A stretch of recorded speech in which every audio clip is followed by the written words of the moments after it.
Hey, how we doing? Hope everything is going well for you this beautiful Tuesday morning and going live talking about trust. Well, my light just fell. That was awesome. So if it's a little bit darker, I'm not going to try and fix it right now, but that's what you do when you go live on your computer in your office, right? Your light might fall. Want to talk about trust? Hopefully you trust me and know that I'm just a real guy doing business right now.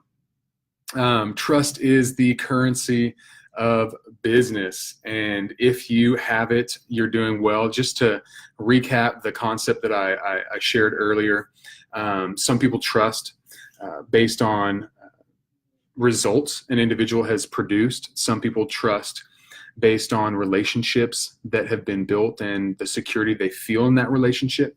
And some people trust based on recommendations of others or a referral from a friend. And you all have your reasons why you trust me now. And I would ask you to consider, because I know that you trust me because you're watching this video right now. And I would ask you to consider why you trust me. Why do you trust me? Have I built a Have you seen results that I've proved out in front of you? Have I done a training that you've been a part of? Watching these videos has answered a question for you, or it has given you something to think about and kind of explore on your own. Did a friend refer you? Did you get a referral from someone? And so I would just ask you to consider that. Why do you trust me? Why are you trusting me with your time right now on this video and engaging in this time? And then another thing I want to do is I want to share with you this analogy, kind of expound on this idea of trust. Trust being the currency of business. Trust is truly the what we trade in business. That's what it means by the currency. That's the value that we bring is that trust. And everything is easier when we have trust. Work is so much more difficult when we don't have trust. There's a whole book by Stephen Covey on the speed of trust, and it just talks about this concept of how when you don't have trust with one another, it takes so much more time to get things done because we're always questioning each other's motives, right? That's in the work environment. Well, think about it even more when you are doing B2B business or B2C business. You're going straight to the consumer. You're talking to them. They don't owe you anything. You're not an employee of theirs. They don't have to connect with you. They don't have to do business with you. There's plenty of other people out there. There are other businesses. Maybe you're B2B. And people don't have to do business with you. They don't have to connect with you. They aren't beholden to you for any reason. And so you have to have that trust. And the more trust that's built, the faster that you can move as an organization. They're not looking at every single detail of the contract. They trust you. There's trust built so they can go, okay, everything looks good. I'm looking at the bullet points here. It looks fine. I trust you because either you've proven through results before, or we have a mutual friend that I really respect and admire, and if they put their stamp of approval on you, then I trust you. Or we've built a relationship. Maybe we were friends for a long time, or we've just built this long track relationship where you've reached out to me, you've connected, we've spoken, we've had conversations, we've had lunch, we've had coffee, whatever it is. Every person's going to be a little bit different based on their behavior style, on why they trust you, why they extend trust to you, whether it is, once again, results. These are three just primary ways. I'm not saying this is exhaustive, but I really want you to catch these three, because if you know these three, you can build trust with anybody, and you can recognize, hey, which style are they? What type of tool do I need to use to build trust with them? Do I need to show them results? Do I need to prove results to them? In my case, coaching, speaking, training, sometimes I'll work with local companies here, even companies that aren't local because of Zoom and the internet, and I'll offer them a free training. I'll say, hey, I'll come in and I'll do a free training if you can get 10 or more people around a table and let me talk to a decision maker afterwards. I'll come and do a free training, leadership, communication, sales, whatever it is, and I'll give them a result. Right? I'll prove to them the quality of what I bring to the table. So that's results-based. I can build trust that way. Another way is relationship. You might be in a B&I group. You might be in a Chamber of Commerce group. You might go to church with somebody, and you have built a relationship with them over time, and there's trust there. So they're willing to do business with you. That's another way. And then the other way is by a referral or a recommendation. You have a Google review that they read online. You have, people selling stuff on Amazon. There's a certain type of person that they're going to read all 172 reviews before they make a decision. That's a certain style of person, behavior style, and they make decisions based on those reviews. And so you can build trust that way by showing people your reviews. Have them clearly stated on your website. Have them on your social media pages. Have them on your ask people to do Google reviews for you.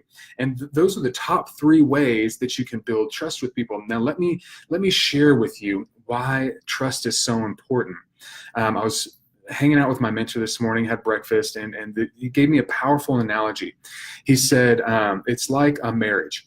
And when a couple is married and they go through a tragic time, horrible circumstance, maybe the loss of a child, a business failure, there is a family member that's very sick, and there's this tragedy. What can happen with married couples is they can retreat from their focus on the marriage, and they can go into survival mode. So each member of this couple is surviving and trying to just cope with the loss. Well, what happens is now there's a gap between them. They're no longer putting the focus on the marriage, and they're drawing apart. And unfortunately, many times folks get divorced or they separate or whatever the case is, and they go their separate ways because they were in survival mode. They were just inwardly focused. I've got to survive, and they closed themselves off and went in opposite directions. Okay, what's the point with business?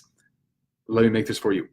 In business, if we go into survival mode, we retreat from our clients, potential clients that are out there, then we no longer focus on them and their needs and what they're looking for and how we can best serve them. And ultimately, we build a culture, a business climate that is lacking trust, and it becomes very transactional instead of relational. Very transactional as opposed to relational.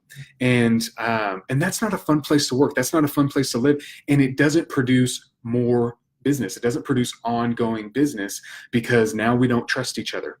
And we're not doing business in those same ways, and it slows down that business because now I'm checking and making sure the contract has everything in it to make sure that you're not trying to rip me off or take advantage of me. And so I had the opportunity.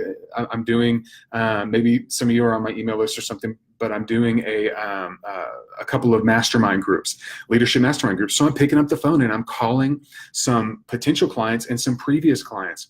And I've had 2 experiences just in the last 2 days where I've called some potential clients and I've caught these business owners. Primarily, I'm reaching out to business owners, business leaders, and I've caught these business owners in tough times. And they're just like, man, they're down in the dumps, and they're like, no, there's no way I can pay to be a part of a training right now. I'm in a bad place, man. Business is struggling right now. And so I talked to him for a little while, and the only thing I know to do, I'm not trying to put this on you or anything like that, but the only thing that I know to do, or what I have found has been great for people in that moment, is I just ask them, I say, hey, before we hang up today, can I pray for you? Would you feel comfortable with that? Would that be okay with you? It's something that, I find value in. I don't know if you do, but can I do that for you?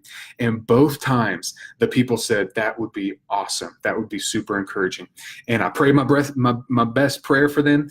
And then, we hung up the phone and we went our separate ways. But both times they said, thank you so much. That really meant a lot to me. That really encouraged me when you prayed for me and took the time to do that. And so I want to encourage you.